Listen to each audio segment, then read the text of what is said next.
isithi Ekhaya Jikelele. Ngoku ke sigena kwi-yure yesibini yenkqubo xa sijonge nje ngokufutshane kwelinye lamanqaku besinayo kwi-yure ngaphambili siye satsho mbukela into yokubana phambili ke ibanjwa kwiziko lolukelo lwaseMangaung lixelele ijelo leendaba ze-SABC ukuba i-G4S ifuna ukuchitha intlaningi yabasebenzi ekudala beqeshwe yile nkampani. Nakule singena kuyo ke iyure kuninzi bukeli esikuphathele kona. Ndimlo unonkanyezi kalubisi inkanyezi enomsantsa phakathi kwezinye umadlongothi maziphuma mshukuma ozondwa ngezakhe izinto ncamagushe uzo zonke ke izihlwele ezindinqongileyo. Yami ndedwa ke ndihamba naye uMamtshali. Mbukeli siqalele sibili ke manje ihora lohlelo Ekhaya Jikelele.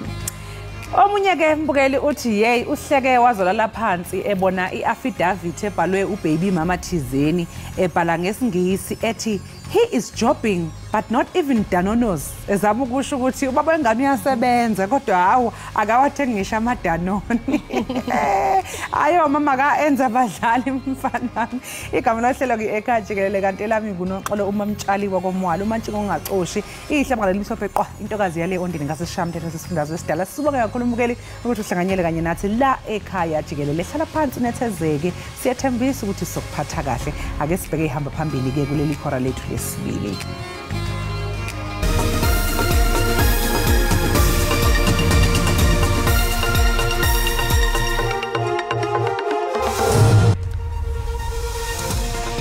Undunankulu waseGauteng uPanyaza Lesufino wase-Western Cape u-Alan Winde bazokwethula izinkulumo ezimayelana nesimo sesifundazwe zabo namhlanje.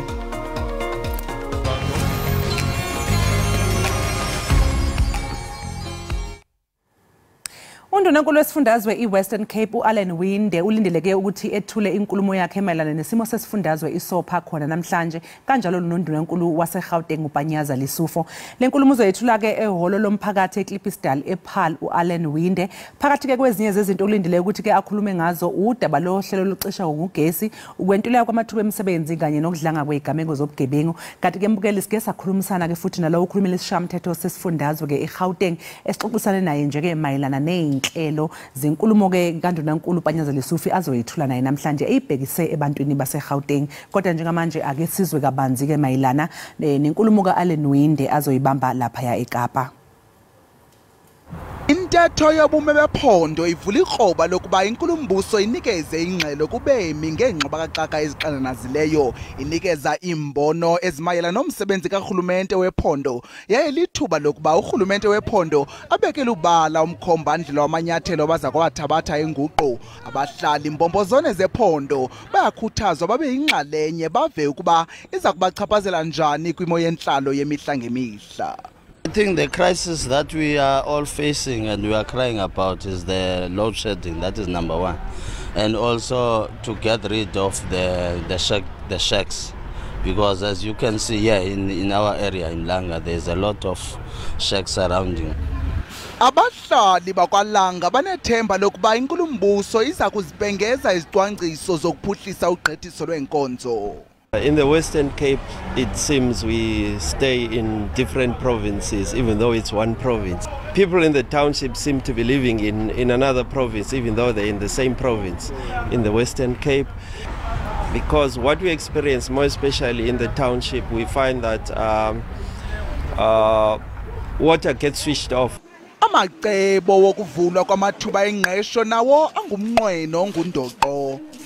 Government, if you can say this for us, for the jobs, vacancies, even a way to make for us the IT, especially as we are sleeping outside here under the bridge. Because if we go in there to the Department of Home Affairs, yeah, they said no, we must pay something, but we don't know where we're going to get it because we're unemployed. Kanti abahlali basezigadini bathi balangazelela ukuva amanyathelo wokuvuselela isidima sabantu abangenamakhaya abahlala kwingingqi ezingqonge umbindi wedolophu.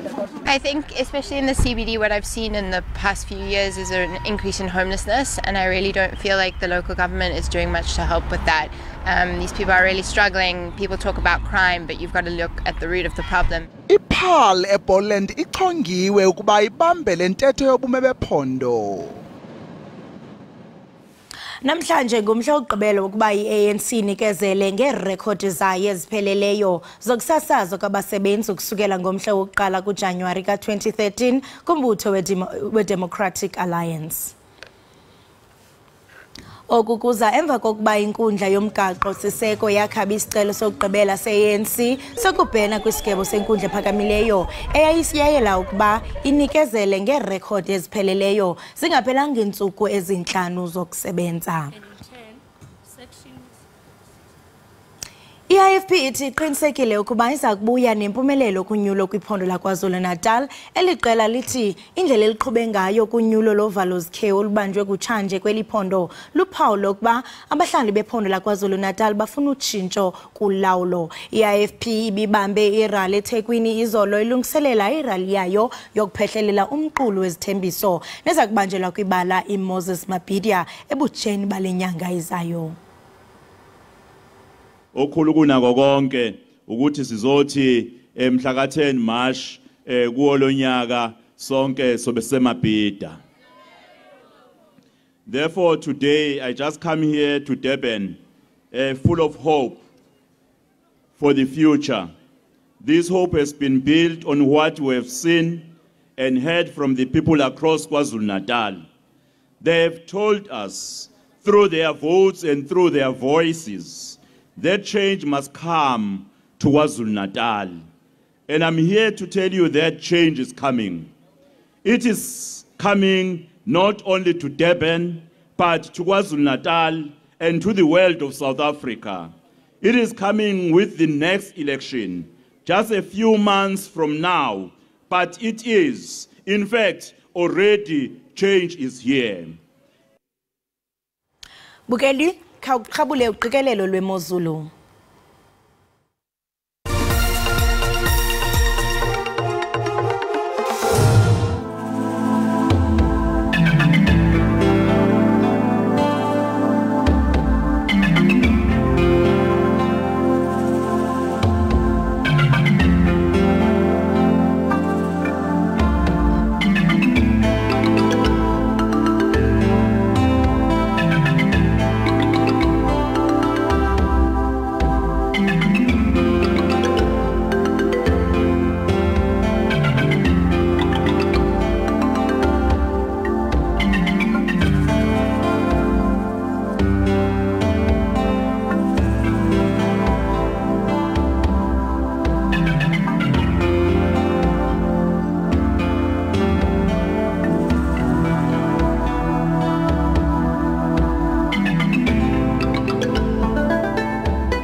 Ngoba sonke sibhekene nezimo engafani la ngaphandle.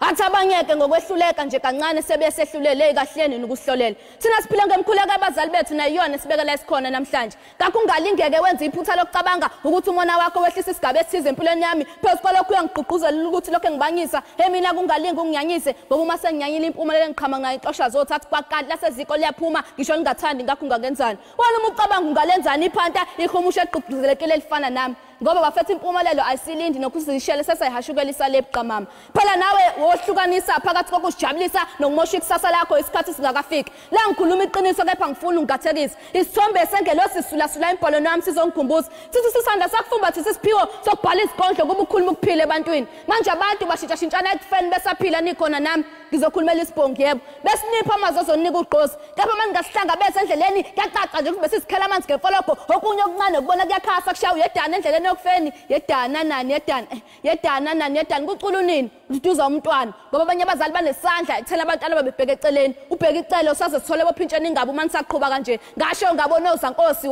usalisubuyi athi omunye iphutha engalenza hlezi ukucabanga ukuthi wena uzohlezi unami ufakazi walokho yimiki ngikugumlela zonke izembatho ngikunika konke kungokwami ngikutshele zidelise nami kanti angazi ngiyasikhohlisa nami athi ungazi kufana ncamashini nongaboni iphutha engalenza hlezi ukucabanga ukuthi wena uzohlezi unami mina ngalala nawe ngoba ngikuthemba okusho ukuthi kuyacacakelela ithemba lakho lwelingasisebenzi isekelo salokho omama bahleli bazobika isisu uqeda umfana asiphike nangasifundi isifundo sakho uphinde elapho usuye kusoba lokusho ukuthi leli themba lakho liyakudukisa kanti enjani lelihambe libekwa yonke indawo athi piti bhoto futela mawe yini-ke bafethu nicule lo mhlabeleli ngaphambi kokuba nihlale ngey'nhliziyo zabanye abantwana ngoba bafethu ninothandweni senangenela ukudlala kanti niwuthathaphi lo mdlandla ekusebo lovu noziphi unginikileke izolo niyazi nanageji athi kanjalo-ke nanzinqwele othandweni selangenela ukuthola ikhekhe ekuqala ngaphambi kokuba naziyena umuntu okusho ukuthi ngifikele isithombe sokuthi nani mantombazane senaphenduka omashonisa ufakazi walokho niqala ngokunika okunye nokunye nizokubona phambili uyabona mzukulu ngifuna uze ukhule uqonde ukuthi lana kusemhlabeni kepha lokho kungakunika igunya lokuthi nibhubhudle ubushabeni ninengane ngiyakwazi ukusakweni nokweyisa kwenu ngakho ngeke nakancane ningidide athi lalelani iziyelo zami mina nginibhilde eshwe begqugela khona ugogo nengeza ingane ehotela ibhukhela khona ngemali yebili okusho ukuthi sekuyacaca-ke sekusobala wisha indivi iselo sasalukazi sakhe uthi yena ufuna ukuyigipela isimathotha sakhe isiphalaphala sakhe okwanje ukuphapha kanti sekukushabalala kwamaphupho akho ngoba impilo esiyiphila manje inomthelele ngempilo esiyiphila ngesikade simakade mina vele kudala kakaza angazi usisanda the African poet ngiyabonga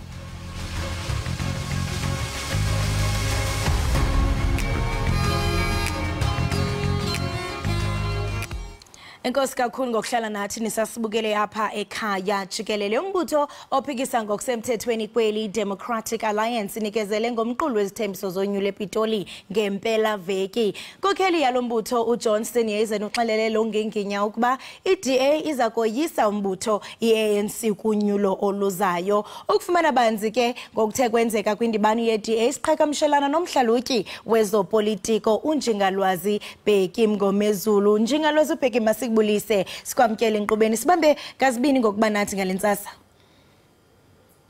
Yebo sisangibingelela kuwe ngibingelele kubabukeli bakho Njengalwazi nangu siniyeze nesithi baza koyisa umbutho weANC kolonyulo kokolwazi kwakho lwezopolitiko ndiyafuna uqonda bana angakanani amathuba uba lento ingenzeka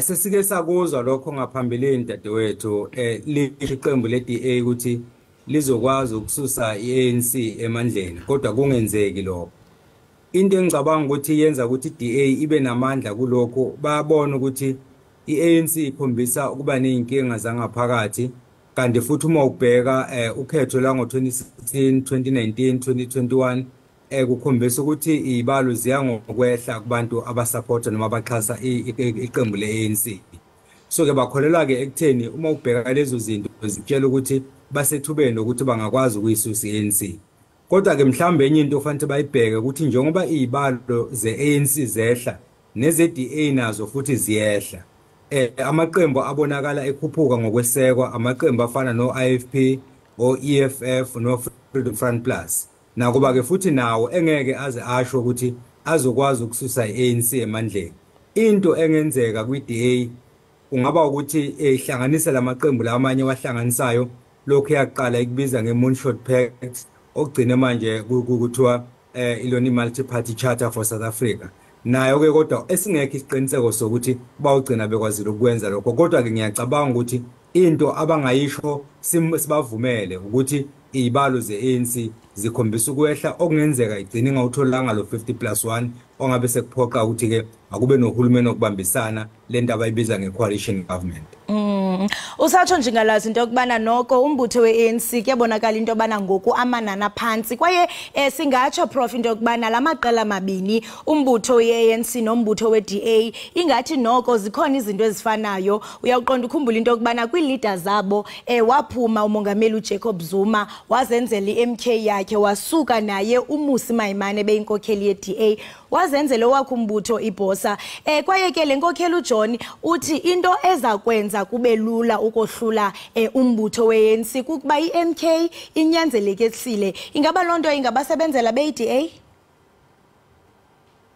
Into ayishoyo uStenizeni ibukeka kwinto engenzeka kodwa ke umbuzo fanele ayibuze wona ukuthi ukuphuma kwabantu ku-ANC beya ku-MK ingabe lokho kuyisiza kanjani i-DA ngoba phela uma izibalo zawo zingenyuki noma bangaphuma abantu ku-ANC baye kulona kumkhonto wesizwe lokho akusho ukuthi yena uzobe esethatha noma i-DA iyona izobe isiphumelela ukhetho. Angathini uma engathola ukuthi le MK athi uyayibonga ngokuthi iyamsiza ngokuthi inciphisa amandla e-ANC athole ukuthi iyona isigcina ingena yena aqhubeke nokuba iqembu eliphikisayo njoba kwenzeka njengamanje okanye mhlawumbe agcina bangelesine ngoba uma ngathi MK yaphatha i-EFF zenyuka ibali ngaba iqembu eliphikisayo uthole ukuthi mhlawumbe ilona i-ANC nayo iba iqembu eliphikisayo okungasho ukuthi i-DA igcine ba number 4 okusho ukuthi ke lezi zinto ezenzekayo ayisho uStenizeni yebo ziyezwakala zona kodwa akufanele ithemba lakhe alibeke lapho ke ngoba angicabanga ukuthi kuzomsiza ngalendlela acabanga ngayo noma iqembu le-DA kuzolisiza ngendlela acabanga ngayo. Yebo kodwa usopolitiki unelungelo lokuthi akusho lokho akushoyo ukuze abuyise ithemba kubalandeli nabavoti be-DA. Umcimbi ke we-load shedding zange abe kanti ushiya ngaphandle lo kaJohn Steenhuisen uyathi into yokubana wakungena esikhundleni uzawuphelisa. Ingaba i-DA inawo nawaphi na amacebo okuphelisa i-load shedding sentsho umuntu xa izawuma eqongeni athembisisa izinto yokubana ucimicimi wombane uzawuphelisa? Ingaba sele zikhona ezizicwangciso okanye uthetha nje? Asiqale lapha dadewethu i-ANC ilona qembu eliholayo i-DA iqembu eliphikisayo. Uma ufika lapha kuhulumeni njengamanje amaqembu asimele awu14 okusho ukuthi uma khona into engahambi kahle kuhulumeni nawo lawo maqembu aphakathi ngoba phela ANC njengoba iphethe ayiphethe yodwa iphethe nawo lamanye amaqembu awu13 okusho ukuthi ke i-DA njengeqembu eliphikisayo umbuzo oqala ofanele ibuze wona ukuthi kuze kuzofika manje yini abayenzile eParliament ukuzama ukuqeda lento ye-load shedding. Uma ukuthi imbono bayibekile ANC yangayilandela abayiveze leyo nto leyo singabavoti siyibone. Uma behlulekile ukwenza lokho bathi balinde isikhathi lapho kuyoze kuphathe bona khona kube imabeza nama solutions mabeza nesisombululo lenkinga ye-load shedding. Lokho kusho ukuthi abukho ubulungiswa ngoba kusho ukuthi ngendlela abanandaba nawe nami into abayibukayo bona ukuthi ibona abaphethe. So ke angicabanga ukuthi okwamanje singathi zikhona izinto abayibeke etafuleni ukuthi bazoyiqeda lento ye-load shedding. Njoba sizule neqembu elesithathu okuyi-EFF ithi yona izoyiqeda lento le enyangeni ezo6 kuphela. Esingazi ke nabo ukuthi mhlawumbe iziphi izinto abayiphethe bathi bazokwazi ukuthi bayisebenzise ukuqeda i-load shedding. Ngoba ngendlela okwenzeka ngakhona i-ANC ukutshela ukuthi kade sizama sekuze kwaqoka nongqongqoshe uKhosiye Ntsora ngoba engazi ngempela ukuthi wenzani. Kodwa ke phela umengameli uyazeni ukuthi wayimqokelani ngoba uthe eseqokiwe salokhu sigijima ku stage 5 stage 6 kuwe ukuthi kune schedule ethayiza kuba khona i-load shedding uyibonisa ikhona njengoba kade kwenzeka nje kuthini izolo kade ingekho ku schedule kodwa ngo4 yaqala. Okusho ukuthi ke inkinga zikhona lapha ku load shedding akuyona into ongavela ukuthi nje uzoyiqeda ngeminute noma uzoyiqeda ngensuku ezimbalwa. Okusho ukuthi ngendlela i-DA nawo wonke amaqembu amanye lawa asazokwethula ama-manifesto azokhuluma nge-load shedding kodwa uma sesibheka ukuthi lokho azoqeda kanjani ayikho into ngempela ephathekayo abasayibekile etafuleni okwamanje. Okubhlungu ke kukuba uninzi loMzantsi Afrika bathi xa bekhwele eqongeni bethembisa umuntu abenethemba athi ivoti yam ngisa kusibanibani ngenxa into yokubana uthethe lento. Umbuzo omkhulu kukuba ingaba yintetho kuphela okanye izawufezekiseka kodwa ke uyihlalutye wayigqiba. Ndiyafuna ke ngokuqonda kuba koloku eliqela lithe liza kudala amathuba emisebenzi engaphezulu kwezigidi kwizigidi ezimbini. Kwaye ke uJohn uyigqibe kabukhali nento ibithethwa ngumongameli kwisona umongameli uRamaphosa apho esisho into okubana uTintswalo ufumane ichama nobomi. Esitsho ke uJohn into okubana hayi khona uyaphosisa kuba xa sijonga ulutsha loMzantsi Afrika luphakathi kwentswelangqesho. Kodwa ke uyathembisa uthi kuzoba nemisebenzi engaphaya kwezigidi ezimbini. Luthini luvo lwakho njengalwazi? Asiqale ngokuthi uStienezeni uqinisele uma ethi umengamele akalitshelanga izwi iqiniso uma ekhuluma ngendaba kaDintswalo. Lo Dintswalo amshoyo owephupho akuyena uDintswalo esimaziyo. Mina ngisuke emakhaya dadewethu. Lezi zinto akhuluma ngazo umengameli azikho. Uma uya lapha emakhaya akukho ngisho amanzi. Indaba yomgwaqo inkinga, indlela lezokuhamba imoto zinkinga. Okusho ukuthi lo Dintswalo amshoyo mhlambe waba nje nesithombe wenza umzobo kaDintswalo ohlala eSentini owenzelwa zonke izinto. uDintswalo mina engimaziyo ilona othi esenikeziwe iNSFAS ayithola inyanga eyodwa, enyangeni yesibili angayitholi kuthiwa akasaqualify, kade qualify ngenyanga edlule. Uma ngabe esekhokhelwa ngenyanga yesithathu uthola ukuthi ayikho iback pay, umbuzo uthi ishonaphi le mali kaDintswalo obekufanele ayithole. uStienezeni uzokwakha imisebenzi ebalelwa ku2 million. Umbuzo uthi uzoyakha kanjani uma ukuthi lezi inkinga lezi ezikhona okufaka phakathi load shedding azikalungiseki, ngoba uma amabhizinisi lawa khona ngaphakathi efuna ukuphuma ngenxa ukuthi le load shedding iyaqhubeka, uzowakha kanjani amathuba omsebenzi? Abasha abafikayo investment uzoyakha kanjani? Ukuthi lezi inkinga lezi sinazo sisazoqhubeka sibe nazo ngangokuthi mhlambe umuntu ushintshile kade kunabantu abawu5 abangasebenzi sengabantu abawu4 abangasebenzi, kodwa iqiniso ukuthi indaba kwakho umsebenzi angeke ize ilunge. Alikho lodwa iqembu lezombusazwe eliyoyilungisa uma ngakalunga udaba lo load shedding. Lo bese kuba ke nalento le eyamathenda. Uma uqede le nto leyo uzokwazi ukufaka imali eningi uhulumeni, ngoba imali eningi uhulumeni iyaphuma iye kumathenda ngoba kuqashwa abantu abangawazi umsebenzi, bese kuphoqa ukuthi imisebenzi kahulumeni ayenziwe ngabantu abangaphandle baholela imali eningi. So ke ngiyacabanga ukuthi lezi ethembiso ngoba akuyena yedwa uStienezeni sizwile neRise Mzansi ithembise imisebenzi ebalelwa khona ko2 million, EFF bathembise 4 million, oMusi Mayimana bathembise 2 million. Umbuzo ke uthi lokho bazokwenza kanjani? Izethembiso ngenye into uma ngabe sekufanele uyifeze lezo ethembiso olunye udaba. Lolunye udaba prof. Ndiyafuna ke ngokuqonda kuba iDA ibonakale igxeka kakhulu yeANC, and looking at i-decline yeANC kusukela ngonyaka ka2021 ingaba mhlawumbe oku kuya kunceda omnye umuntu ke angatsho kuba kufuneke igqile ekuphuculeni impilo yabantu. Mhlawumbe sike sibheke lento yokuthi iANC iphelelwa ngamandla, iqiniso lelo. Kodwa ke angeke ukwazi ukuyiqhathanisa neDA ngoba iDA mozobheka iqine kakhulu esifundazweni esisodwa kwiWestern Cape, bese ke iba nemizamo yokungena kwezinye izifundazwe koGauteng nakwezinye. Kodwa iqiniso ukuthi iDA ayikho kuzo zonke izifundazwe lezi ezu9. iANC into eyenza kube ukuthi namanje isaphethe ingoba uma ngabe ilahlekelwa amavoti awu10 kwenye indawo iyawathola amavoti awu15 kwenye indawo, ngoba ikhona kuzo zonke izifundazwe ezu9 nakuyo iWestern Cape lapho iANC eyanikezela ngombuso kwiDA isenabo abalandeli bayo. Okusho ukuthi ngendlela noma zehle ibalo kodwa iyaqhubeka ukuthi iyenze kangcono uma iqhathanisa namanye amaqembu. Angicabanga ukuthi iDA ke ingakusho okufanayo ngoba uma uzobheka ukuthi uma nje kungathiwa iDA iyehluleka eWestern Cape kuyobe kuphelile ngayo ngoba isona sifundazwe ebalance ngaso. Okusho ukuthi ngenye indlela nakuba kuyiqiniso ukuthi ibalo zeANC ziyehla kodwa nezeDA ziyehla, umehluko ukuthi ANC yona ine-advantage ukuthi kuzo zonke lezi ifundazwe inabo abalandeli noma ngabe kuthiwa abawona amalungu eqembu kodwa bakhona abantu abayivotelayo, okuyinto esingeke sisho ngeDA. Okusho ukuthi amathemba eDA ayingawenyusi kakhulu ngoba ibona ukuthi ANC ishona phansi, izokwethuka ithole ukuthi ukuphela kweANC akusho ukuvuka kweDA, ngasho ukuvuka kwamanye amaqembu aseceleni yoba sengeke ngasho afana noMK namanye. Hayi sesilinde umhlomkhulu apho sizawuzibona khona iziphumo kuba ngenene nakenyiniso impela veki nempela veki ngulowo umbutho uthetha nabantu. Kodwa ke eyona nto ebalulekileyo nathi esiyiphakamisayo kukuba umuntu makazigqibele ngokuvota. Njengalwazi masibambe ngazibini ngexesha lakho, sibulela kakhulu ngokuba usihlalutyele, siyathemba into yokubana uzaba nemini emiyoli.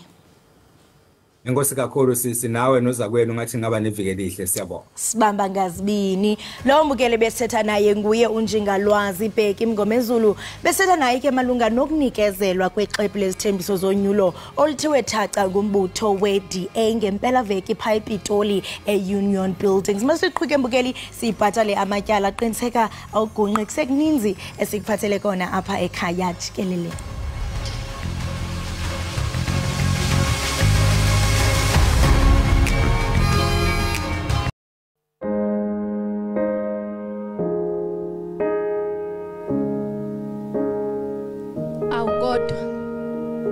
Wena umuntu wami noma bengathini futhi ngizohlezi ngikuthanda noma ke bona bengasathandi ngingahlala kanjani ke ngingakuthandi uma njalo unokungiphathisa kwendlunkulu hleze yingakho uma sindawonye nginokukudlalela ingoma zalandlunkulu sithandwa sami benginesifiso ke nginesifiso sokukhiphela eParis kepha phephisa amandla ke iwona engenayo kodwa uthando lapho umabuka ngiyakutshela athi mina ngizokuthengela amahinyahinya njalo ke uma ngikubona kuvele kuthi ngiyagiye angizwa mshini wena umuntu wami umuntu wami umuntu wami umuntu wami yazi iphunga lakho lingihaqile lingezungezileke ngemuva nangaphambili wehlisa isandla sakho phezukwamagcoba ikhanda lami ngamafutha othando lwakho wena sithanda sami wabethela ngoba ufuna ngikwehlukana nami athi impela ukuqala kokwehlakanipha kwesaba ukuhlukanisa thina Genesis chapter 1 verse 1 ekuqaleni komhlaba uNkulunkulu wadala usisanda nesithanda sakhe awusuka madoda igeza lensizwa intendo kuperfume kanokusho kodwa la kuyazi webhebi khona ngifisa ukusho okushuthi ekhaya sebengibambile ukuthi ngithandana nawe kodwa khuleka lokho akusho lutho singabashasha sibatshela ukuthi singabangani uma kuthiwa siyaxabana njengamanje nkosami ngabe sibangani ngiyakuthemba ngikhathazana ukuthi kuwe sibanga kusithandwa sami laki mukhethe kahle and futhi ke ngisiphethe kahle usisanda the African poet ngiyabonga.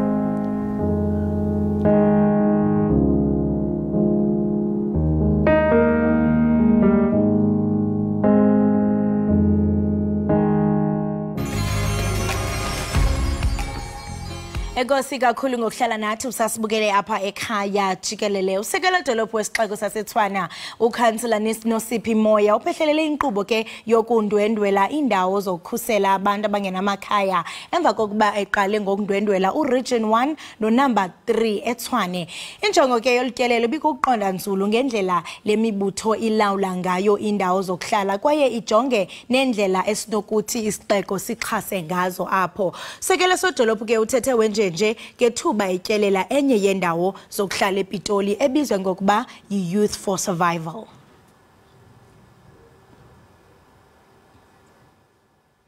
Right now we're at our third stop for today at the Youth for Survival. The second stop we went for Youth Survival where they cater for men. Right now we are where they cater for women and children. A lot of activities happening, cooking for, we saw classes, computer classes, we saw ABET classes, the art classes that are happening here. There's a lot that is happening, but I think more than anything is appreciating the work that this leadership of this center is doing for the homeless. So where we're here now, we're just observing and also just understanding where the city can contribute and collaborate in the work that they do. But I think so far there's hope that at least there are people out there who care about the plight that is homelessness. Right imbukeli we-Ekhaya Jikelele ngoku ke sawuqhagamshelana ngeZoom notata Albert Degale ongomnye ke wabo bathe baxhamla kule nkqubo kasekela sodolophu. Masikubulise sikwamkele enkqubeni sibambe ngazibini ngokuba ube nathi tata Albert. Good morning. My name is Albert Degale. And thank you to you and to your listeners. And just even before we go further, I think there's a little bit of a mix. I'm from life-changing projects, the life-changing project. I know of the one you've just mentioned.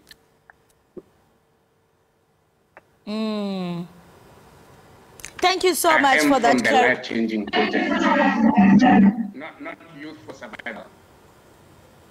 Masikubambe apho tata ingathi noko kukhona ungahambi kakuhle ngenxa yesandi kodwa ke bazayilungisa mbukeli pha emaqhosheni nayo utata sawuqiniseka into yokubana simva kakuhle xa sibuya kodwa ke masiqale ke sithengise apha ungagungqi.